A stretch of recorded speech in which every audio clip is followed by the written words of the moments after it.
Chapter 15, Clients and Ideas. I was having lunch with a friend at 21 when several good-looking women came into the dining room. My friend gave them an appraising look and said, "It makes no difference how much younger they make their faces.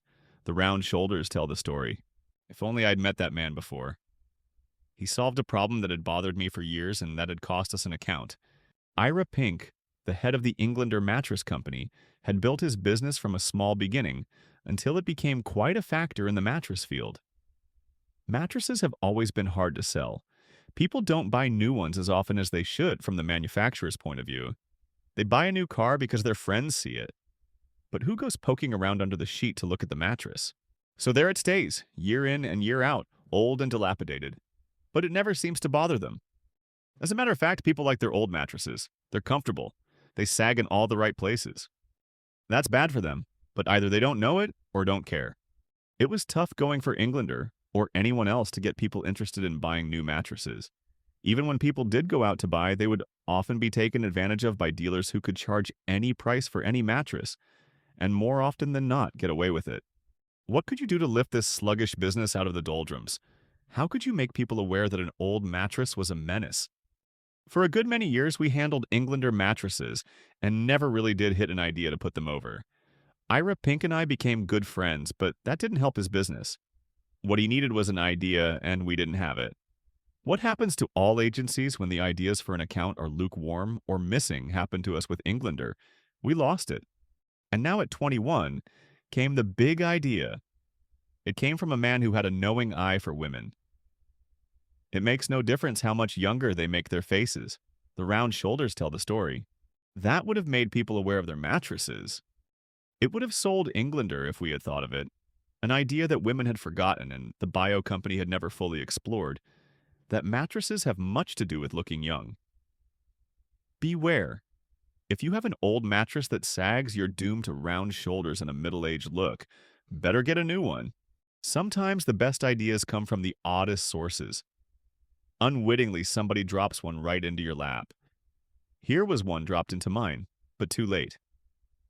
The mattress was gone. There was nothing to do but stare at the soft shoulders ahead. P.S. Some years after we lost Englander, Ira Pink called me from their headquarters in Chicago. He said, "How would you like to have our business back? We would like to work with you again." Naturally, that made me feel pretty good. But this time his idea came too late. I recommended another agency to whom they gave the account. How far will you go for a client? How much do you think of him? And how much thinking do you do for him? Here was a major campaign. We worked hard on it. We burned plenty of lights getting it ready. It was a campaign for the American Trucking Association. The job: public relations, presenting a picture of the trucking industry as the American people should see it. The new, efficient way to deliver goods. Wherever your store or factory, your doorstep was on the main line. The public's partner in the upkeep of roads. You, the private driver, had less to pay in taxes because the truckers paid such a big share. The courtesy of truck drivers. Knights of the road, we called them. The truck drivers, given the ads, fell right into line. We presented the entire campaign to ATA headquarters in Washington. The association bought it whole. Now it was time to present it all over again at their annual convention in Los Angeles. One of the key reasons for this meeting was the presentation of our campaign. Norman B. Norman of the Biow company did the hard work on this account for us. So well did he handle it, so comprehensively and comprehendingly, that you would think he had spent his life in the trucking business. The responsibility of making the presentation to the convention was to be mine. Norman, Ray Marcus, and Gene Bonvart went out to Los Angeles ahead of me as representatives of the Biow company and to set things up for my speech. I was to follow by plane 2 days later. I left New York on a cold, snowy day, the glass slides I had to use for illustrating my talk under my arm. I took a TWA plane to Los Angeles. Our first stop was Chicago. It was snowing heavily. On the ground in Chicago, the stewardess told us to go to bed, those of us who had berths. I went to sleep, and if I ever slept in comfort, it was that night. There was no noise, no vibration. It was as restful and calm as sleeping at home. When I woke up in the morning, I thought, what a wonderful trip. The best plane ride I had ever experienced. I was full of enthusiasm. Why, here was a campaign I could sell to TWA. Such comfort as I had never enjoyed in any moving vehicle on land, or sea, or air. America must get to know about these planes. Then I lifted the shade to take a look. We were still in Chicago, exactly where we were the night before. No wonder the plane was so comfortable. No wonder I hadn't felt any movement. We hadn't moved. This hit me double. One, my marvelous campaign idea for TWA was gone. The other, and more important, I still had to get to Los Angeles in time to speak. We finally left Chicago on our way to the coast and were ordered down in St. Louis. The plane could go no farther. This was the end of the trip. All passengers were transferred to trains. That was all right for some people, but not for me. I couldn't possibly make Los Angeles in time by train. Then an idea struck me. If I could make the speech by telephone into a speaker in the Los Angeles ballroom while the slides were being shown on a screen, it would be heard by everybody at the convention at the very time I was supposed to deliver it. That would be dramatic, even better than being there in person. But there was still another obstacle to overcome. I had the slides. How could I get them out to Los Angeles?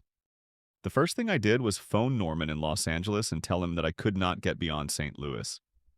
I told him my idea of delivering the speech by phone and what would have to be done in Los Angeles, New York, and Chicago in order to do it. Norman contacted Phil Heinerfeld, then advertising director of Postal Telegraph, and later a member of the Biow company, who was also in Los Angeles for the convention. They arranged for the use of the Hearst Publications transcontinental wire so that the negatives of the slides could be sent from New York to Los Angeles by telephoto. Now, on to the next step. I dictated the text on the slides to Phil by phone and gave him the cues from the speech itself. The weather had cleared in the east. Next, I took a plane to Chicago, where the Columbia Broadcasting System had their headquarters. They couldn't have been more cooperative. They made arrangements for me to use a wire over which I could talk to the men in the ballroom when the time came. From Chicago, I phoned Jim Garabrandt, our production man in New York. Gary is the kind of guy who can follow through on a job no matter how impossible it seems. It was the middle of the night in New York, but Gary got the negatives of the slides from our office and took them to the Journal American. From there, they were sent by telephoto to the Hearst office in Los Angeles, where Norman was waiting. A telephone line was kept open between the two offices all night long, so they could be sure everything was coming through okay. Time was getting short. The slides still had to be made up in Los Angeles from the telephoto material coming from New York. The 3-hour time difference between the two coasts was some help. An art studio in Los Angeles had been opened just for us, and they went right to work. Everything was completed in about 36 hours, just in time for the meeting. There was the audience sitting in the darkened ballroom, waiting, looking up front, expecting to see the pictures, and me. Norman was on the platform, ready to introduce me. One of our men was in the back of the room, ready to run the slide projector. They got the pictures all right, but they didn't get me. What they got was my voice. I explained that I was still in Chicago, not in Los Angeles, and why. Several of the trucking line operators who were stranded in Chicago with me also spoke to the convention, so everyone knew it was on the up and up. It all worked out beautifully. Whew! Many newspapers throughout the country printed the story of how we handled it. But the important thing was not the originality of the idea, but the fact that we did deliver the goods. I'm not sure how dramatic it seemed to the people listening, but it sure seemed dramatic to me. A phone call one day from Saima Busiel, the senior partner of Lady Esther. She said she would like us to come and see her at her hotel in New York and talk about her business. Naturally, we went. The first thing she asked was to see some of the advertisements we had done for others. If you were going to a doctor, Miss Busiel, I said, would you ask him to show you the prescriptions he wrote for others? Would that be of any help to you? I really can see nothing you can gain from liking other people's advertising. She seemed taken aback by this, but after further conversation, she decided to give us her business. We handled the Lady Esther account for a long time. They were tough to handle because she, herself, was lively and unpredictable. It sometimes seemed as though the growth of the business was the smallest factor in determining which way she was going. She was emotional rather than logical, yet in some uncanny way she had built a huge business. As time went on, the difficulties grew. Saima Busiel owned the business with her brother Alfred. She was the one who had started it. As a young girl, she began selling a family recipe face cream from door to door. Alfred, a few years her junior, would trudge along behind her, carrying a satchel full of jars. Soon she was selling to department stores. Miss Buziel herself demonstrated the product. She had a beautiful complexion. It was a most effective selling argument. But as the business developed, Miss Buziel and her brother began to clash. They disagreed so bitterly that they finally decided each would run the business alone for 6 months of the year. Believe it or not, they abided by this preposterous plan. You could never start a project with one of them that would not be blocked by the other, if only for emotional reasons. The confusion that ensued I leave to your imagination. Long after we had resigned the account, Alfred Buziel walked into our office and told us he had bought the business from his sister. He was now the full owner and would like to resume with us. Of course we welcomed him. Working with him was a pleasure. He was a strong believer in advertising and gave it all the attention it deserved. He built his business on advertising and looked upon it as the key to his future. But it was all too short. Just as we were getting things done, Alfred Buziel unexpectedly died. The business went from Peter to Paul, was sold and resold, and somewhere along the line we lost track of it. One curious thing about Lady Esther was that they built a multi-million-dollar cosmetic business without using any salesmen. That wasn't a policy they carefully thought out. They simply didn't know how to get salesmen to produce.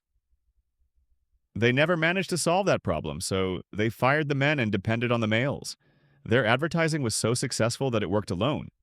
Another unique aspect of the way Sema Buziel ran her business was that just about the only mail she answered was orders. When dealers wrote to her about matters she considered unimportant, she simply threw the letters away. Naturally, this hardly endeared her to the trade. The dealers stocked her products because they had to, but many of them tucked the goods into some obscure corner, up on a shelf near the ceiling or down near the floor, or hidden ignominiously under the counter. They reserved their valuable display space for other popular brands. Lady Esther remained unconcerned. Miss Buziel still ignored much of the dealer's mail, but she did build goodwill with consumers. She did it with good products and good advertising. Lady Esther advertising was down to earth, practical, loaded with persuasion and reason why.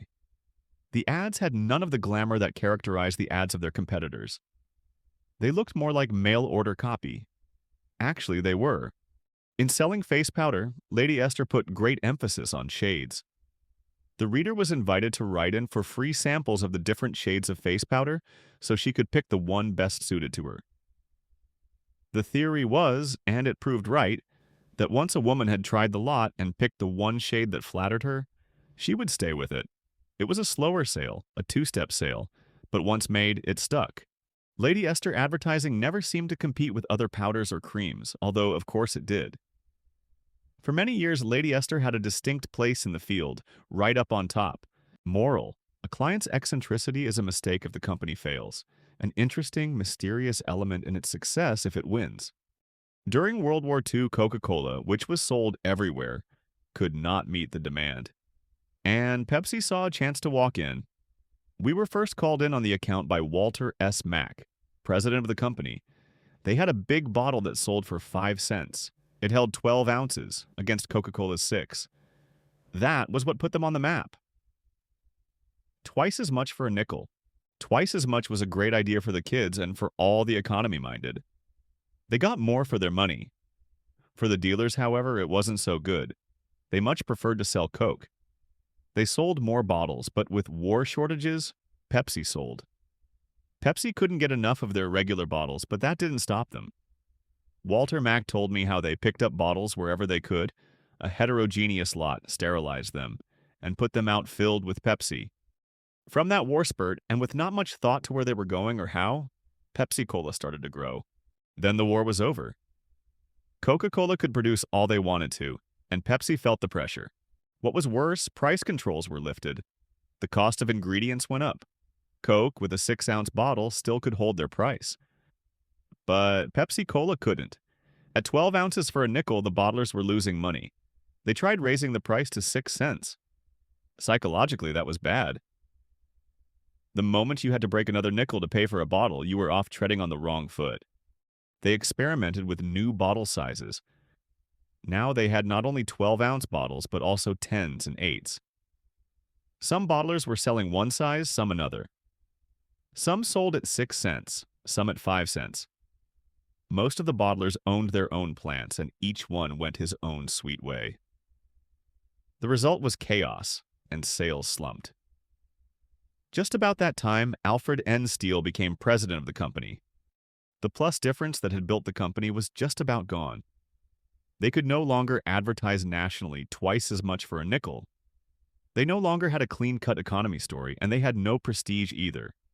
Something drastic was needed, and we knew it. More than anything else, Pepsi-Cola needed a new plus difference. It needed one so compelling that in any size bottle, at whichever price, the public would want Pepsi-Cola. We made a depth study of the market, preferences, prejudices, habits, trends. One thing came out sharply. The public was diet mad. Lighter diets had become a national craze. Wherever you went, people were counting calories. Well, if they were going to count calories, Pepsi-Cola would give them fewer to count. The first thing changed was the Pepsi formula. The company reduced the amount of sugar, reduced it enough to say Pepsi-Cola contained fewer calories. Lighter was what the consumer wanted, and lighter was what they'd get. Then came the campaign to back up our plus difference. We devised the slogan, "The Light Refreshment refreshes without filling." We played up the lower calorie count. We did it in words and in pictures. We designed a series of the smartest-looking ads we could dream up. We engaged outstanding artists and had them paint svelte, lovely women in the most fashionable clothes drinking Pepsi. We surrounded them with luxury, set them in the most elegant backgrounds. Even the bottle was redesigned to give it a smarter look. The idea began to take hold. Sales began to move up. Al Steele took market after market, poured advertising money into them, proved to the bottlers how they could make money from the new Pepsi-Cola plus difference. He keyed up their operations all the way down the line, from the look of their trucks to the look of their drivers. Soon Steele had the bottlers solidly behind him. They realized that here was a man of substance who knew where he was going. From a lackadaisical approach with no real confidence in the future, they swung completely around. They began to buy the new bottles, play up the new campaign, sell more goods, and make more money. They now had the faith to invest more in their plants. And they did. More money in trucks, in machines, more frequent calls on the dealers. And the more they called on the dealers, the more Pepsi-Cola they sold. Their growth was Pepsi-Cola's growth. It was gratifying to watch Pepsi rise in prestige and profits. Among us, Al Steele, Herb Barnett, then his first lieutenant, and the Biow company, we lifted Pepsi-Cola to a new position in the industry. I have often wondered whether Pepsi-Cola would have gone as far as they did in so short a time if their competitor had been fully conscious of them and really given them competition in every phase of the business from the beginning. What happened there seems to happen almost always.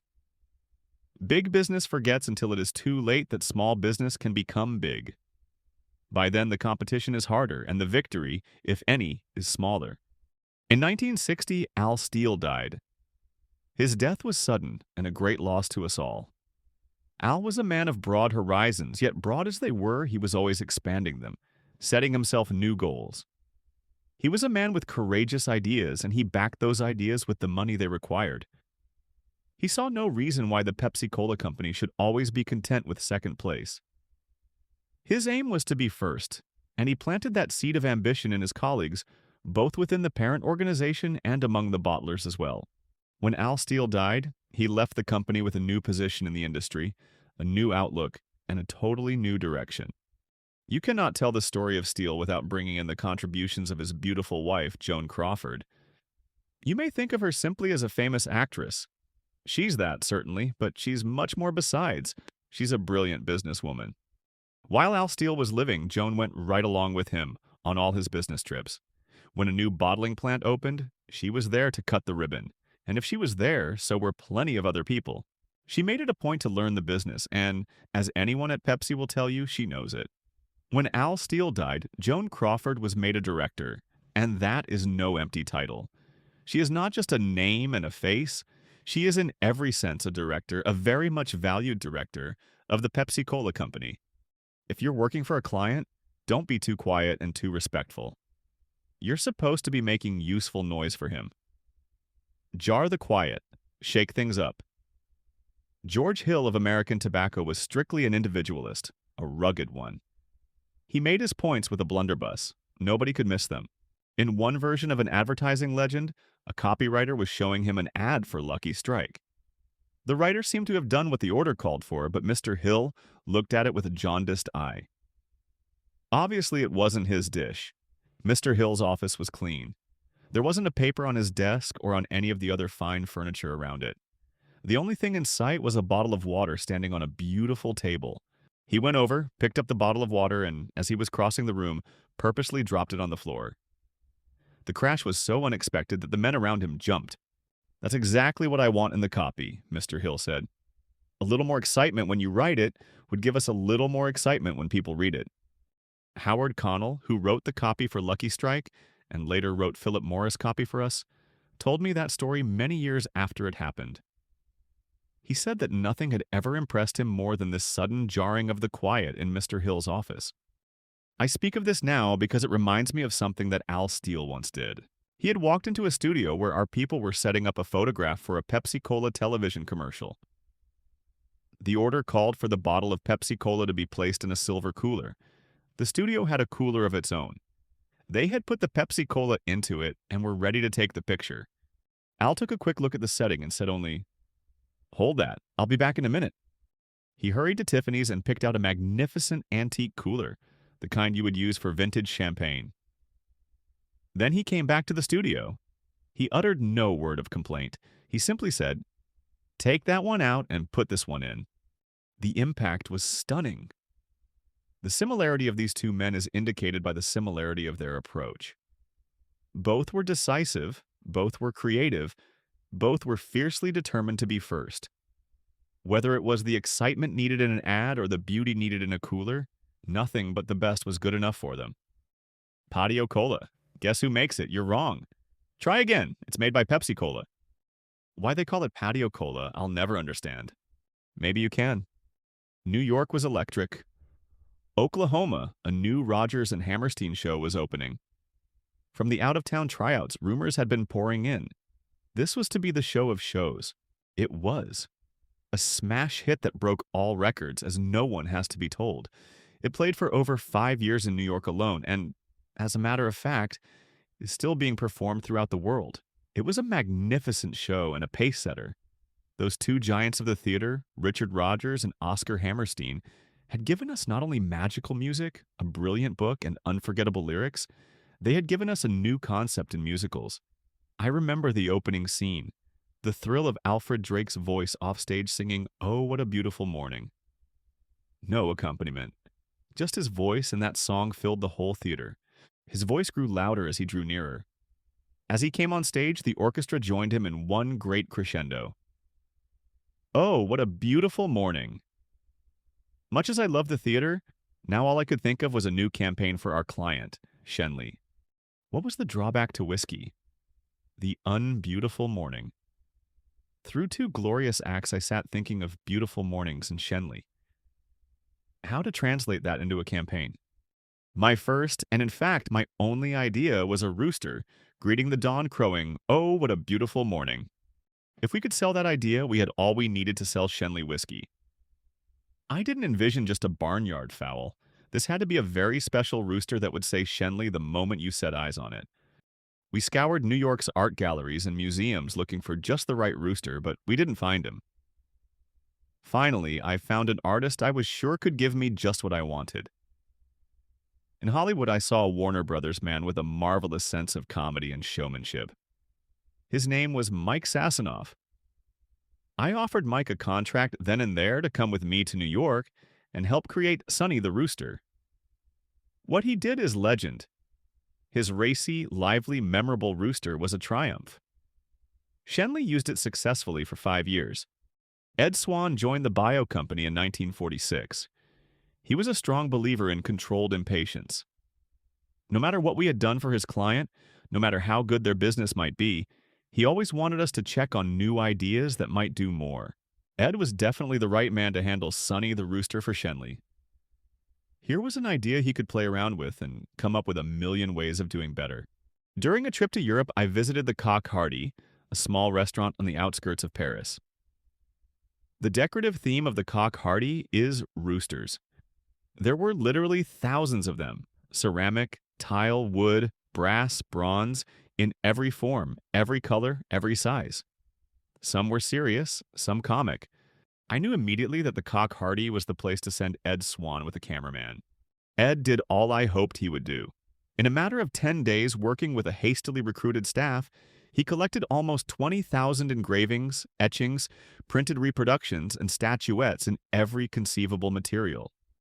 Soon our conference room was filled with an art and sculpture exhibition that was worthy of a permanent place in a museum. Our staff went to work developing copy lines and basic themes. Excitedly, we invited chairman of the board Lou Rosenstiel to come and see the rooster as we saw it. Little did we know that out of nowhere he had already decided to drop this successful campaign and to use no more rooster. All our work in Europe and here had been for nothing. When a client says no in this arbitrary fashion, nothing you can do or say will change it.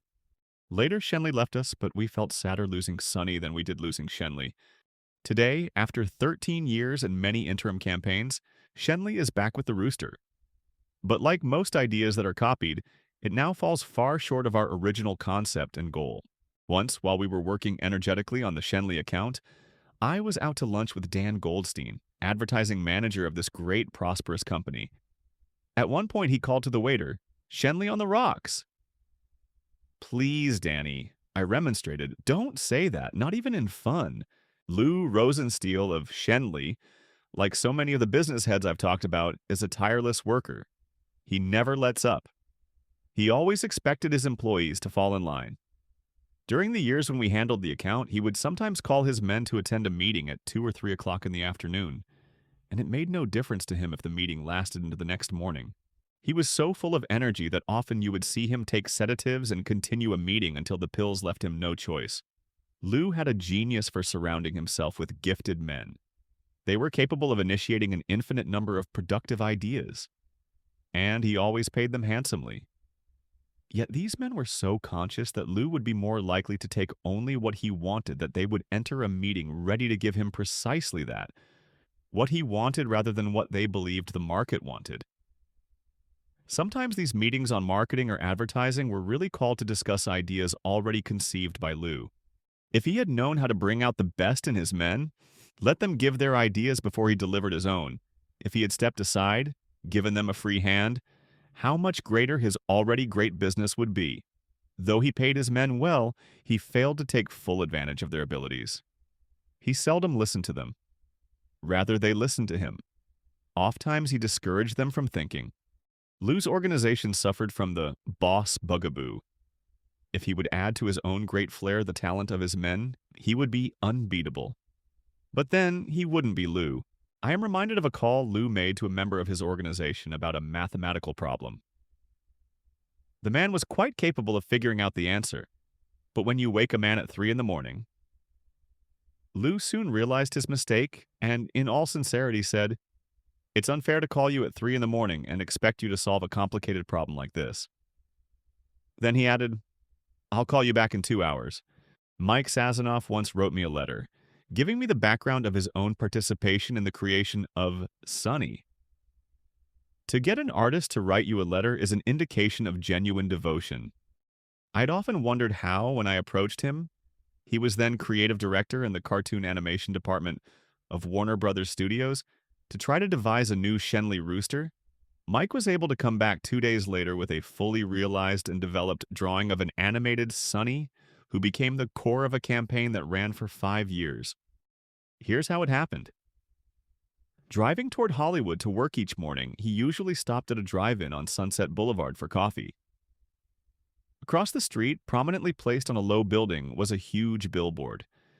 The board displayed a large Shenley poster, which had on it one of the realistic roosters of the time. Day after day, as Sazanoff sat and mused over early morning coffee, his eyes gradually opened. And each day they saw this rooster. Mike had taken a creative interest in that sterile image long before I found him. Came the day when we were introduced, and I said, "Do something about that Shenley rooster." He did in an astonishingly short time. But like the Boy Scouts, he was prepared. That's it for today. If you enjoyed this video, you might want to check our link in the description, where you'll find many other fundamental marketing books in different languages. And don't forget to subscribe to the channel for more persuasion and direct response content. See you in the next one.